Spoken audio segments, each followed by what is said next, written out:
Pakistan airports authority के क़याम को 2 साल मुकम्मल हो गए। पाकिस्तान एयरपोर्ट्स अथॉरिटी 9 अगस्त 2024 को कायम हुई। सिर्फ 2 साल में 26 फ़ाल एयरपोर्ट्स का इंतज़ाम संभाल लिया।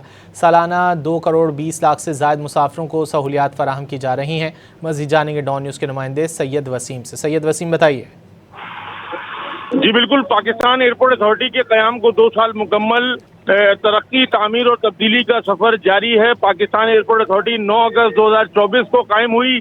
2 साल में 26 फाल एयरपोर्ट का इंतजाम संभाला। PIA पाकिस्तान एयरपोर्ट अथॉरिटी सालाना 2 करोड़ 20 लाख से ज्यादा मुसाफिरों को सहूलत फराहम कर रही है।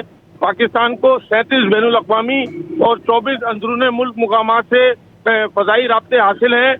पाकिस्तान एयरपोर्ट अथॉरिटी से 7,000 से ज्यादा एविएशन प्रोफेशनल वाबस्ता हैं। न्यू गवादर इंटरनेशनल एयरपोर्ट 55 अरब रुपए की लागत से मुकम्मल किया गया, एयरपोर्ट ऑपरेशनल किया गया। इसी के साथ साथ जिना इंटरनेशनल एयरपोर्ट कराची के मरकजी रनवे के 10 अरब रुपए की जो है वो तामीर से जो है वो तामीर मुकम्मल हुई। कराची एयरपोर्ट के मरकजी रनवे की तामीर 9 जनवरी को मुकम्मल हुई। मुरीद के Liaquat Ali Khan general aviation aerodrome का फेज 1 2.6 अरब रुपए की लागत से मुकम्मल किया और इसी के साथ कई मंसूबे हैं जो इन 2 सालों में मुकम्मल किए गए। जी बहुत शुक्रिया सैयद वसीम इन तफसीलात के लिए।